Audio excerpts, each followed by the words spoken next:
Dans cet épisode bouleversant et intense, Nandini force Asmita et Shan à choisir lequel devra se sacrifier en sautant de la falaise pour sauver Krishi, mais le destin se retourne contre elle lorsqu'une vache la précipite dans le vide, et dans son dernier souffle, elle avoue à Shan, sous le choc, que Monsieur Shikawat était son complice.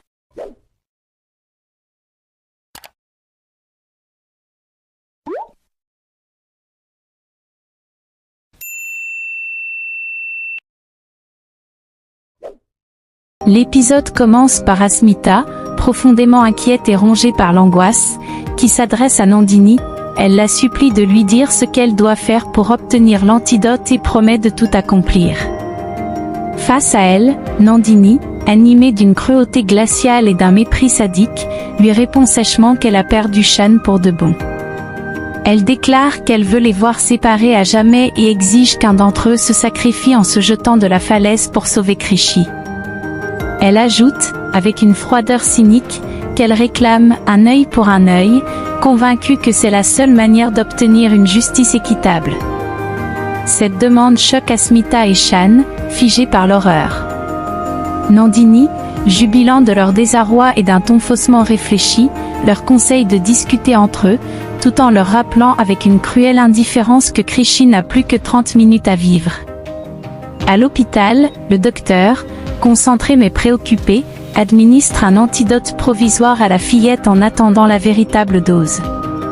De leur côté, Asmita et Shan, tourmentés par un dilemme insoutenable, se disputent.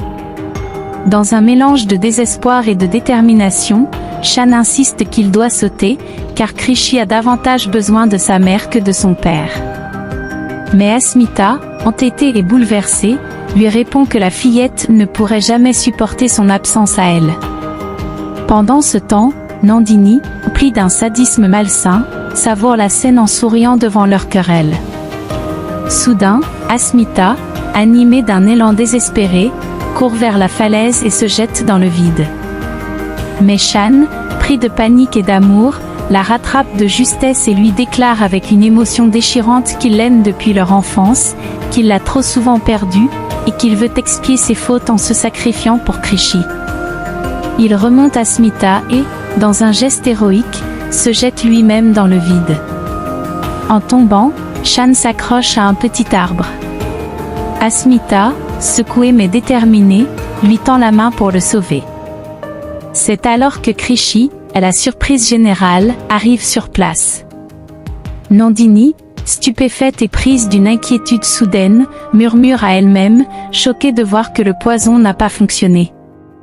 Mais Krishi, courageuse et animée d'une foi inébranlable, lui rétorque que le bien triomphe toujours. Furieuse, Nandini, débordant de colère et de frustration, menace la fillette. Elle tient l'antidote et promet de le jeter si Krishi continue à se montrer insolente. Au même moment, Asmita, avec un effort désespéré, réussit à remonter Shan. Soudain, une vache blanche, surgissant de nulle part, fonce sur Nandini et la précipite violemment du haut de la falaise. Dans sa chute, Nandini, saisie par un dernier réflexe, lance l'antidote que Shan rattrape. Mais alors, Krishi, affaibli par le poison, s'évanouit.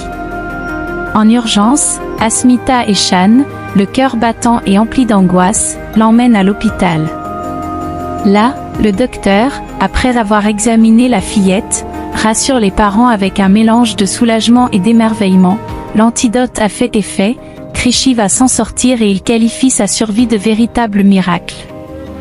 Asmita et Shan, épuisés mais enfin soulagés, reprennent espoir. Un peu plus tard, Sharat, pleine d'une douce innocence et d'un manque profond, prend la main de Shan et lui demande d'aller voir sa mère en prison. Mais Shan, le cœur lourd de tristesse, lui explique qu'il est impossible de la voir.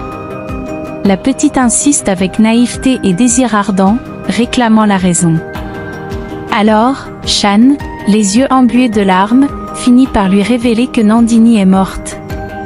Sous le choc brutal de cette vérité, Sharat, bouleversé et incapable de supporter la douleur, s'évanouit. Le docteur, après l'avoir examinée, la couche auprès de Krishy et informe Shan, d'un ton à la fois calme et compatissant, que l'enfant est en état de choc. Il lui prescrit du repos et recommande à Shan de prendre soin d'elle avec toute la tendresse nécessaire, car elle est trop jeune pour endurer une telle souffrance. Quelques minutes plus tard, Shan, submergé par une tristesse accablante et rongé par la culpabilité, avoue à Asmita qu'il se considère comme un mauvais père. Mais Asmita, empreinte de douceur et de compassion, cherche à le réconforter en lui affirmant qu'il a tort, et qu'il est au contraire un père exceptionnel, le meilleur qu'un enfant puisse espérer avoir.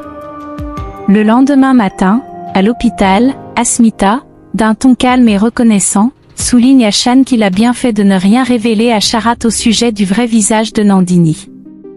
Elle lui rappelle qu'aucune fille ne devrait jamais avoir une mauvaise image de sa mère.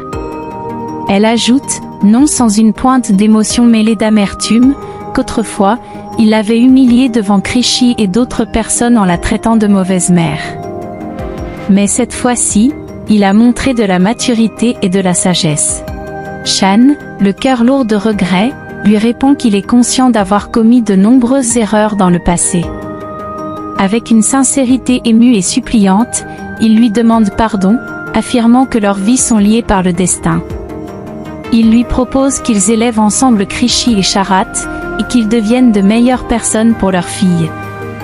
Mais, à ce moment précis, Vikram arrive.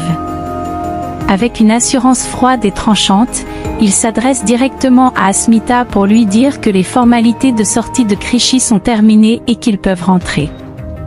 Il s'approche alors d'elle, prend sa main avec détermination, et ils s'en vont ensemble sous les yeux de Shan, brisé et attristé, incapable d'intervenir.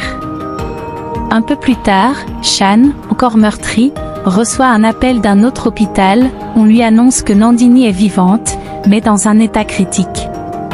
La nouvelle le frappe comme un choc violent, le plongeant dans la stupeur.